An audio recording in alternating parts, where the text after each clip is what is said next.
invitation, and today I'm just going to share my story. It's a story of hope, it's a story of tragedy, and most of all, it's a story of choices and consequences and what the Lord can do with a life once surrendered to Him.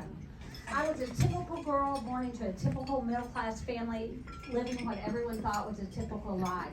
It turns out everyone was wrong. My family and I endured heartbreaking tragedies and crippling addictions. I alone survived. My story will take you from the July 4th weekend of 1971 through today. Like I said, we were a typical family. I was the youngest of 3 children. I grew up in East Dallas. My sister Kathy was 10 years older than me, and my brother David was 8. I don't really have many memories of my younger life. My first real memory came on that July 4th weekend. We had a lake house at Cedar Creek Lake, and we would spend our weekends there and holidays and summers.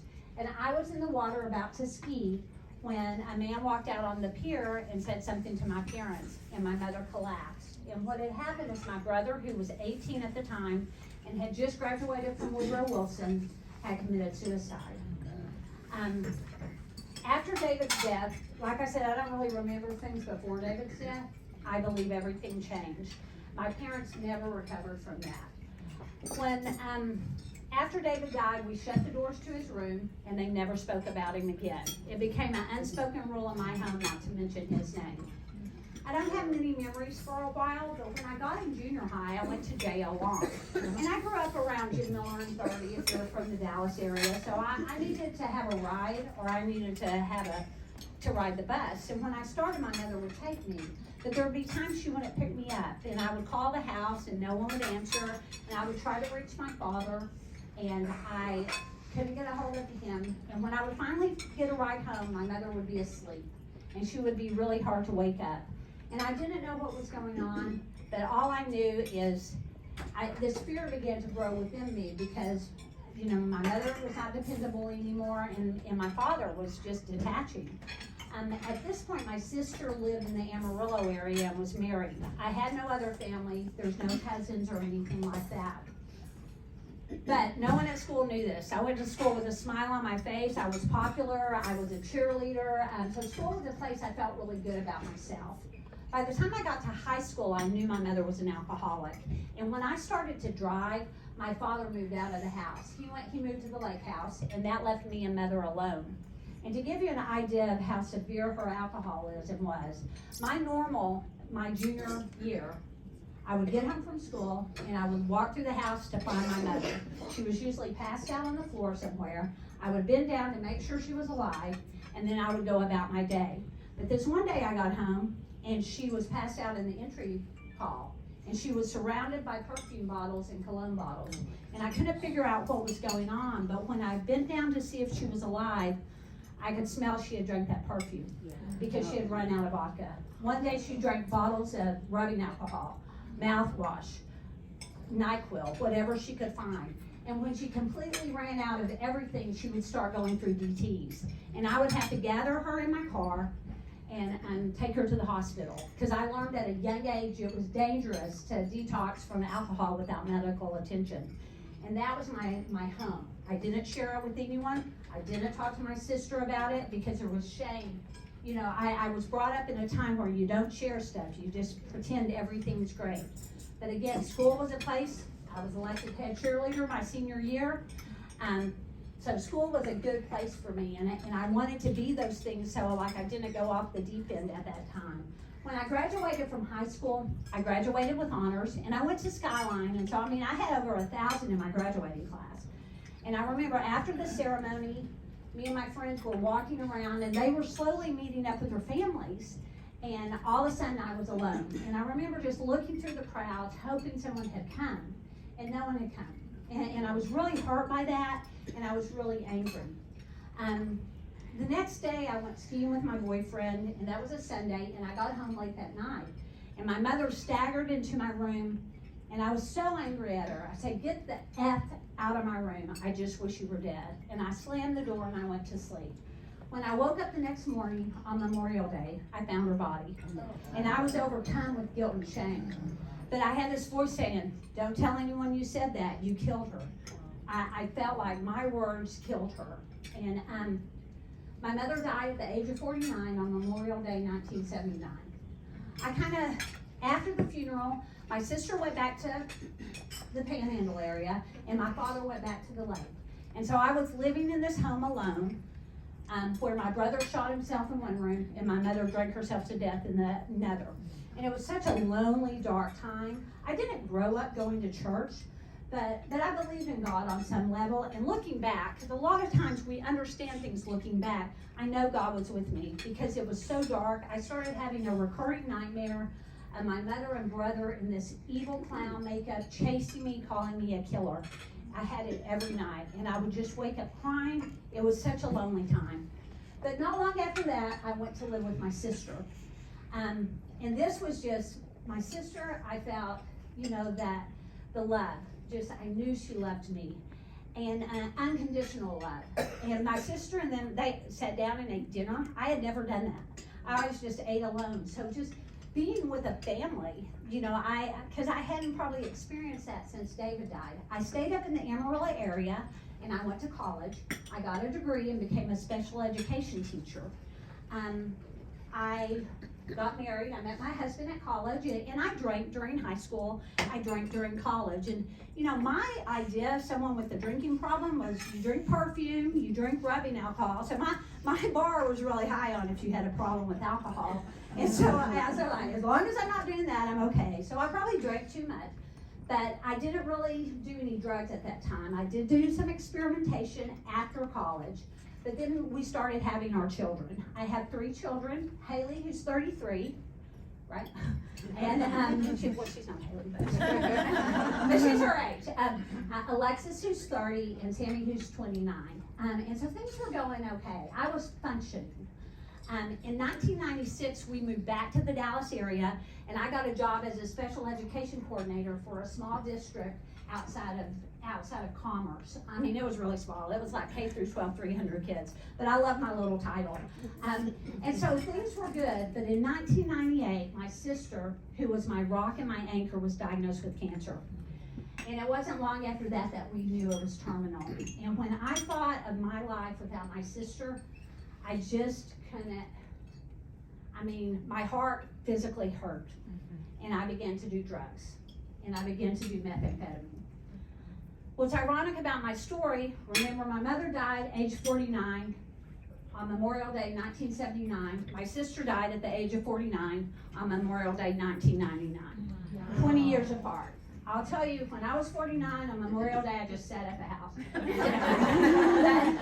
but my life spiraled out of control. I was asked to leave the district where I was teaching. I did get a job in Garland, but I was using every day.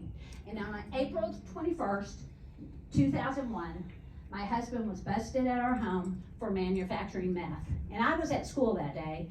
And the reason I found out is we were down to one prepaid cell phone, and I called that number, and a Rockwall County Sheriff's deputy answered.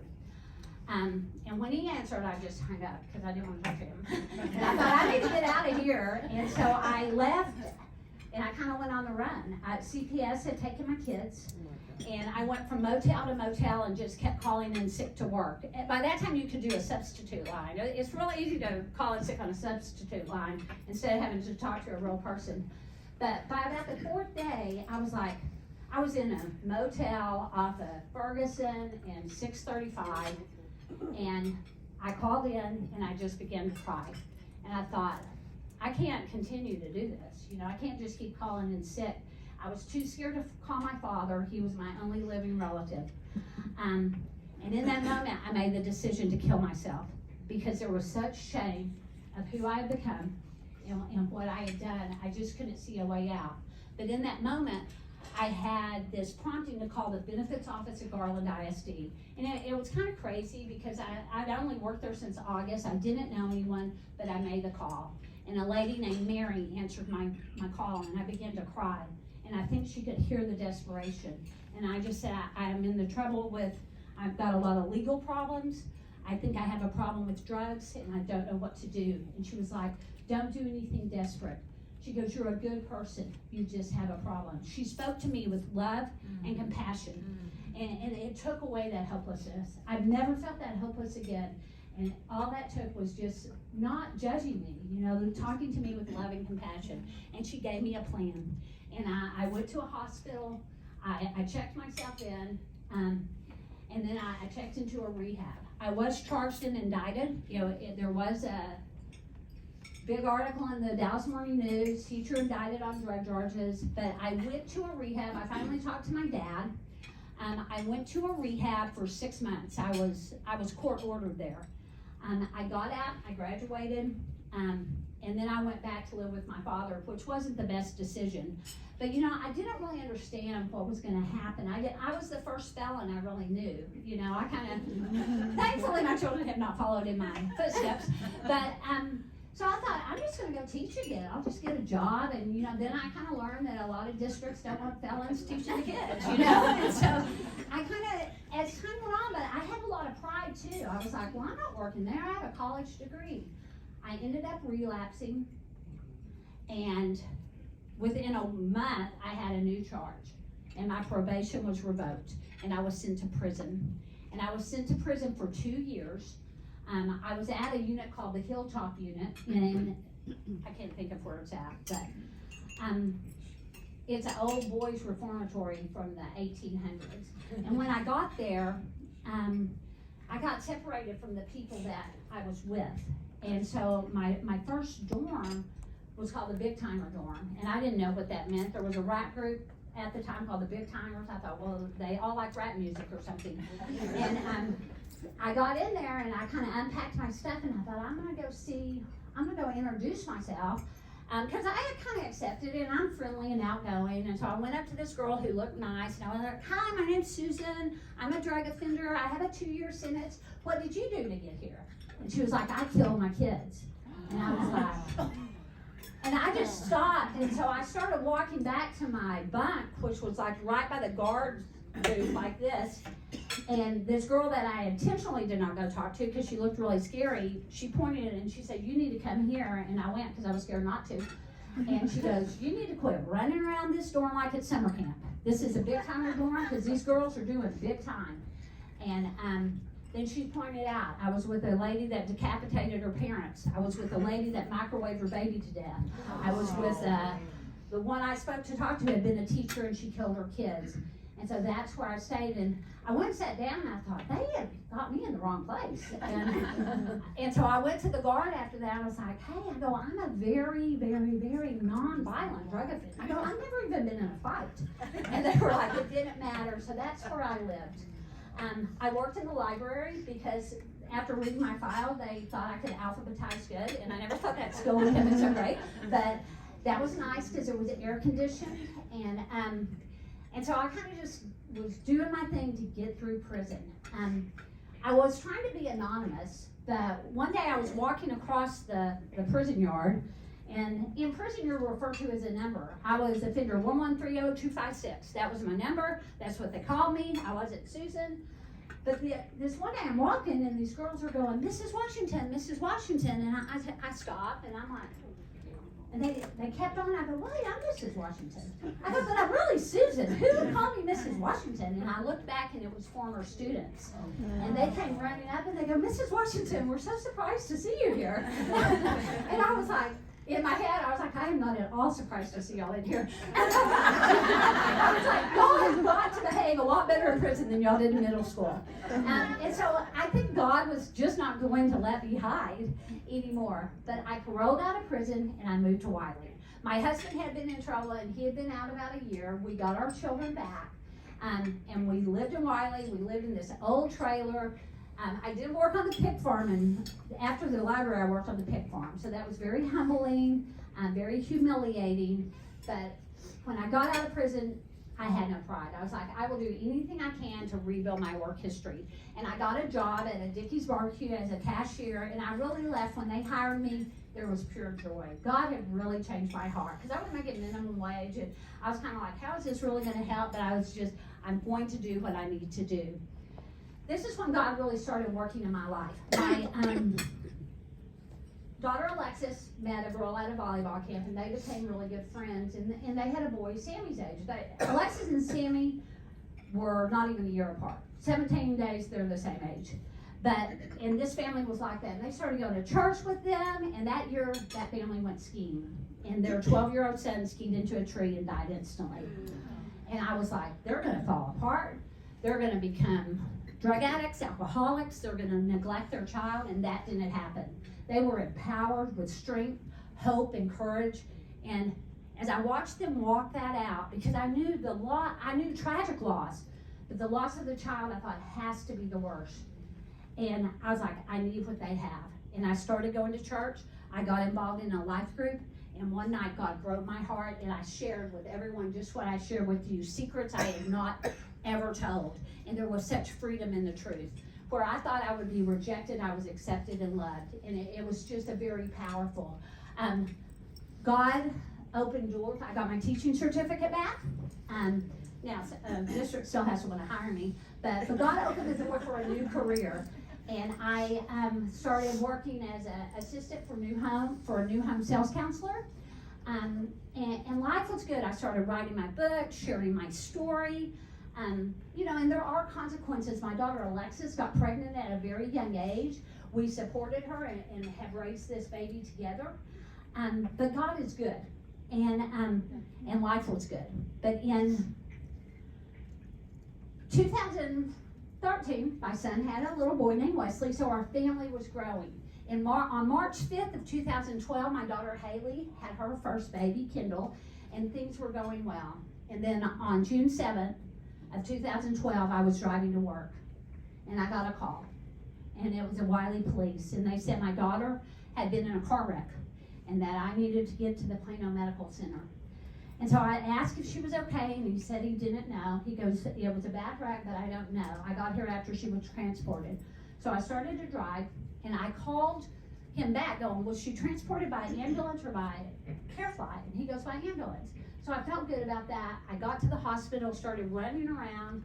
They stopped me, and they said, you need to go into this room. A doctor needs to talk to you. So I sat, thought, okay, they got to tell me she looks bad. It was a bad wreck. And the doctor came in, and he said, we did everything we could, but she's gone. He said it in that voice, and I'm kind of going, because I never imagined she had died. That just never even crossed my mind. And then I was kind of like, and you're telling me like that? And I screamed, and I thought, how are we going to do this? How am I going to get through this? And I remember I was with the DPS officers because I didn't understand the wreck. And so they were going, it was raining, she was speeding, and her tires were worn. And when he said her tires were worn, I collapsed. And I put on that coat of guilt and shame that is so familiar to me. But in that moment, God, I promise it was audible.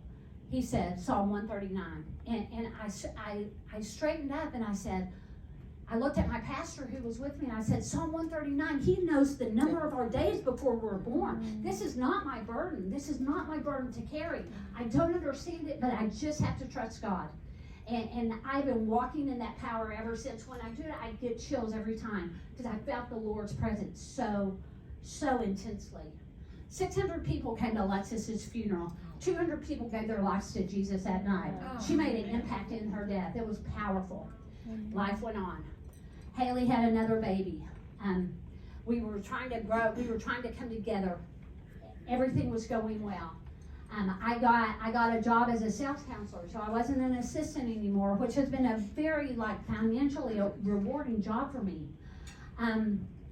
Halloween of 2015, we all went over to my husband's parents' house for them to all go trick-or-treating. And it was a great night. I took off work that day. I don't really know. They were all so cute. And then 5 days later, I get a call, and it's my daughter Haley. And she's crying, and she says, Tony and Kendall have been in a wreck. I need to get to the hospital, and they only had one car. So I said, I'll come get you. I was off that day. I began to drive, and Haley called me back, and she said, the police are going to come get me. And that made me really nervous, because I was like, she lived in Dallas, and I go, well, then I'll just meet you at Children's, because Tony had gone to the Plano Medical Center. So we get to the hospital at the same time, and the police come in, and there's a nurse. She goes, we need to take you to this room. A doctor needs to talk to you. And I'm like, I've heard that before.